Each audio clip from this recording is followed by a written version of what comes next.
홍코너 전일 복싱체육관 소속 체중 57.15kg 전적 57.15kg. 20.17승 네, 실버 패더제. 1패 리그의 복주 기관차 대한민국의 강종선. 네, 강종선 선수입니다. 20전 17승 2무 1패. 아버님이 응원을 오셨군요. 아, 예. 오른쪽 라이트, 오른쪽 라이트, 자, 파이팅. 랩트. 오른쪽 라이트. 걸렸어, 다 왔어 이제. 라이터. 자, 롱 펀치 피해 나가고 그 다음 펀치에 이거 잘 빠져나갔죠. 그리고 진짜 카운터. 1, 2cm 차이로 네. 펀치를 피했네요. Jong Seon for the untouchable true school sports. Let's go, baby. Bow! Be careful what you wish for because it can become a reality. The untouchable True School Sports Empire proudly presents something the boxing game's missing. Hey, what's going on? It's your boy BT, and I came here to talk some boxing with the thousands of True School Sports subscribers. All right, so I've been very excited about making this video right here for a little bit of time now. You guys know that, and I've said it many times, I'll say it one more time here on True School Sports. 2024 was, and will continue to be the year of the featherweight division in boxing. And I've really just been sinking my teeth into this whole weight class. Even the guys I don't know about, the guys that are completely unknown here in America. And so this video right here, we had to do some real research. We had to do some real homework. We had to do some real, evaluating of talent here on True School Sports. This is one of those videos that makes True School Sports what it is. And in this particular video, we're going to be talking about a fighter that is the last hope of, or not the last hope, but the current hope, the greatest hope for the restoration and glory of South Korean boxing. Now, you guys may say, South Korean boxing, BT, what glory does South Korean boxing have? Because, South Korea hasn't really had much success in boxing the last 20 years, but South Korea is a very proud country when it comes to their boxing. Obviously, they've had guys medal in the Olympics. If you got, the last world champion they had that was a man was In Chi, who many of you guys may remember. Eric Morales had a very exciting fight with him in the early 2000s. So lot of talent has come from the South Korea over the years, and I've always wondered to myself, because I know Japanese boxing is strong, Filipino boxing always has representation, but South Korean boxing hasn't had representation. So this guy right here, Jong Seon Kang, I'm probably saying his name wrong, but Jong Seon Kang, he is the hope of South Korean boxing. And right now, as it stands at this moment in time, on September 26, 11:48 a.m. Pacific time, he is the number 7 ranked WBO featherweight contender in the world. So he's right there. He's on the cusp. He's on the precipice of greatness. He's on the he's maybe one fight away. Maybe his next fight, he may be fighting on a big promotional card here in America or somewhere, because he's right there. He's been a professional for a little bit of time. He turned pro in November of 2017, so he's got good experience in the pro ranks. 152 rounds boxed. Some things that I've learned about him, because I had to go dig a little bit about him. Jong Seon Kang, he started boxing at 13, like many people. He started boxing because he was getting bullied in where he lived and whatnot, so he wanted to learn how to defend himself, right? And then I had a chance to watch one of his fights. He had a fight back in, it was in November of last year. He fought a Japanese fighter by the name of Koihei Tomomoto, and he was 14-3-1 at the time they fought.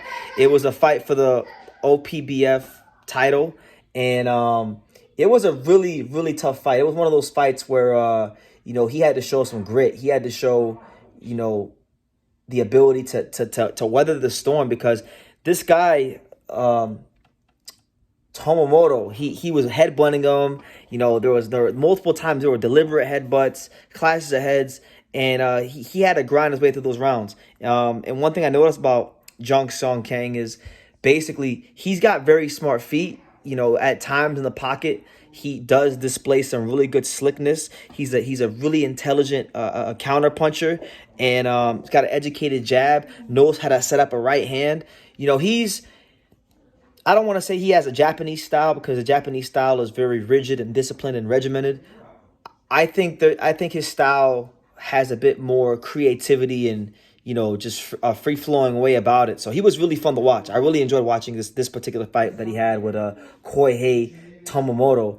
and he was able to go in there and win. And you know, he wasn't like a big puncher, but I think he punched hard enough to get that guy's respect. And that guy was very rugged. That guy came to win, and that guy knew his way around the ring. You know, he's boxed at a pretty good level too. Tonomoto, he fought.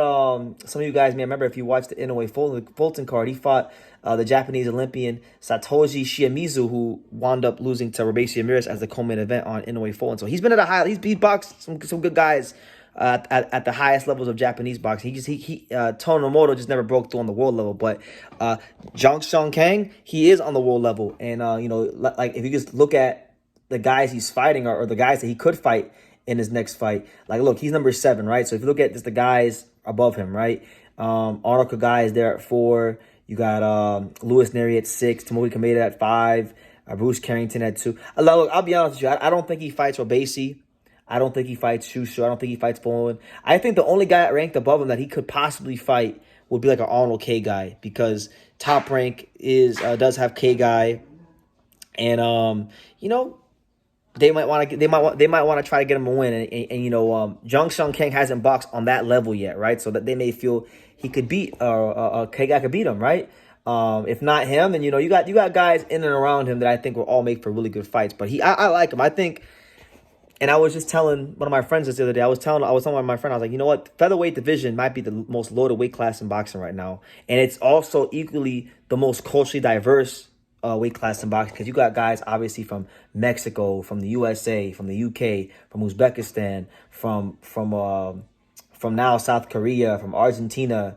Obviously, a lot of Japanese representation in this division. South Africa's in the building. I mean, there's just so much diversity in this weight class, and I think this is actually one of the storylines that many people may not realize is actually a thing. We have a fighter in Jong Seon Kang bidding to become South Korea's first world champion in 20 years. So that to me is big. In the fight that I watched, they fought like in an elementary. It looked like a school, like an elementary school, because there was basketball hoops in the background, and I was reading some of the comments in South Korean and Japanese, and a lot of people were complaining that basically that there's not enough investment in South Korean boxing from the I guess the government or the Department of Sports. So you know, I don't know if the South Koreans can understand me in English, but please invest more into boxing. I want to see more South Koreans involved in the sport of boxing. We have to keep the tradition of the South Korean warriors, you know, strong and proud in boxing. So hopefully that can happen. But last little tidbit of information about Jong Seon Kang, the hope of South Korean boxing. His best win in his career came in the fight right before the one I watched. So I mentioned the fight he had against Tonomoto, right? The fight right before he fought Tonomoto, he fought former IBF light flyweight champion Milan Malindo. And Milan Malindo, a lot of you guys may remember that name. That was a guy that's been in there with some big names. Milan Malindo has fought guys like Junzo Nakatani, guys like Kenshiro, guys like Ryoichi Taguchi.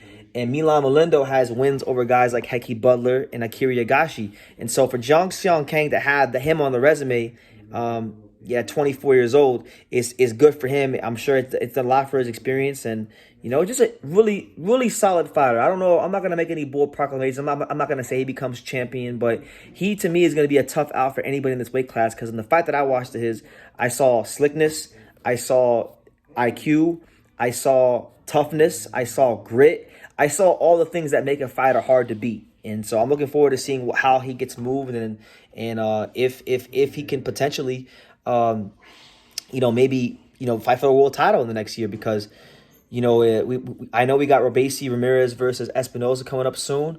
I'm thinking maybe the winner of that fight, maybe the winner of that fight probably takes a voluntary, and maybe that voluntary could be against him. So remember that name, Jong Seon Kang, the hope of South Korean boxing. Let me know what you guys think in the comments down below. It's a really good storyline we got going on in the featherweight division. This guy's trying to become the first champion from that country in 20 years. So best of luck to him, and I'll be following his career. But let me know what you guys think in the comments down below. Make sure you guys take the time to subscribe. And like I say in every single one of these videos, you can love me or you can hate me, but I'm just a kid from Daniel. So until next time, take care. Thank you for watching another video on the untouchable True School Sports Empire.